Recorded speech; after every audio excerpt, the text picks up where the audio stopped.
Pemirsa Expos TV, tahukah Anda, dalam upaya menuju Desa Klagen Serampat swasembada padi, pemerintahan desa di bawah kepemimpinan Suliono Essos berinovasi memberantas hama padi dengan cara gropyokan.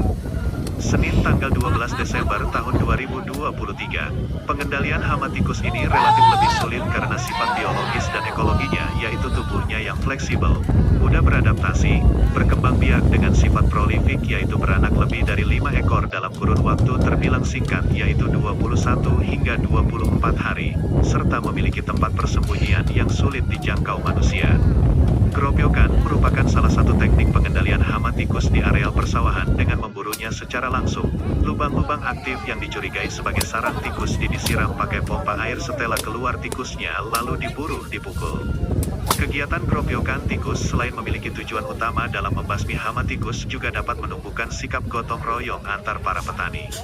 Pelaksanaan kegiatan gropyokan oleh para petani Desa Klagen Serampat, Maduran dilakukan dengan menggunakan alat-alat yang sederhana seperti pompa air, kayu pukul, waring dan lainnya tanpa menggunakan senyawa kimia seperti pestisida. Hama padi yang sangat ditakuti oleh petani itu hanyalah tikus. Karena jika tidak ditangani, otomatis kegagalan itu bisa mencapai 80%. Ternyata yang paling baik adalah metode yaitu gopyokan. Di mana dengan metode gopyokan itu kita itu bisa, maksudnya kerukunan petani itu bisa terwujud. Di samping itu dengan gopyokan, yang pertama itu habitat tikus itu bisa hilang semuanya karena bibit atau cindelnya lah istilahnya dari Jawa, cindelnya itu bisa terangkat semua.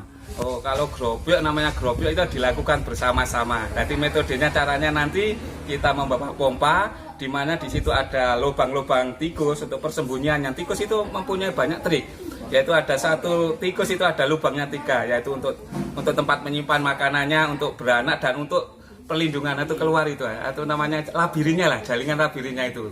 Jadi setelah kita gropyok kasih pompa air, terus kita taruh waring di depannya, akan keluar semuanya itu. Jadi tinggal kita memukuli, akhirnya tikus itu mati. Nah, kalau setelah ada gopyokan itu otomatis beberapa hari ini tikus itu akan sepi.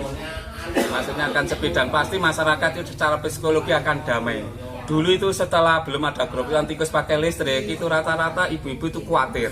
Kalau mau ke sawah malam-malam hari takut suaminya itu tinggal pulang, tinggal nama itu, sampai 3 kali itu. Makanya sejak saya menjabat baru 2 hari itu saya programkan seluruh aliran listrik di sawah saya putus semuanya itu, dengan cara saya ganti dengan sistem gropyokan tikus itu dan memasang robuah, yaitu rumah burung hantu itu. Nah, di sekitar itu ada banyak rubuhannya itu. Jadi saya ingin ekosistem kita itu akan seimbang. Oh ya, dan ini sebenarnya hasil dari laba HIPA lah, himpunan pengguna air, dari potongan untuk membayar airnya itu. Jadi sini menggunakan sistem yang sangat maksudnya islami, maksudnya itu dari poroan lah, bukan maksudnya berapa di menghargai. Misalnya untuk air itu biasanya 1:20. Misalnya itu 20 sak, kita pengguna air itu hanya mengambil 1 sak. Berarti semakin banyak panen maka pembayarnya itu semakin besar, tapi jika nggak panen itu kecil. Jadi itu secara profesional. Jadi itu ada selisih harga, rata-rata 1 tahunnya laba masih 60-an juta lah. Itu digunakan untuk kegiatan-kegiatan untuk ketahanan pangan itu tadi. Bagaimana saya harapkan kami nanti sebenarnya setiap desa itu wajib punya drone lah. Kalau drone itu fungsinya yang pertama, jika kita ada penanggulangan bencana misalnya wereng, bisa dilakukan secara serentak. Kalau sendiri-sendiri pasti terjadi rejulensi atau restansi, karena bagi orang petani kaya bisa menggunakan obat yang kualitasnya tinggi. Sedang nanti yang kecil kualitasnya rendah, petani miskin kata rendah, dan itu jika digunakan diaplikasikan itu sangat berbahaya. Karena yang kecil itu pasti habis, yang kaya enggak, dan itu sangat mempengaruhi produksi panen berikutnya. Jadi drone itu sangat penting, apalagi nanti dilengkapi dengan teknologi IoT dan Internet of Thinking itu.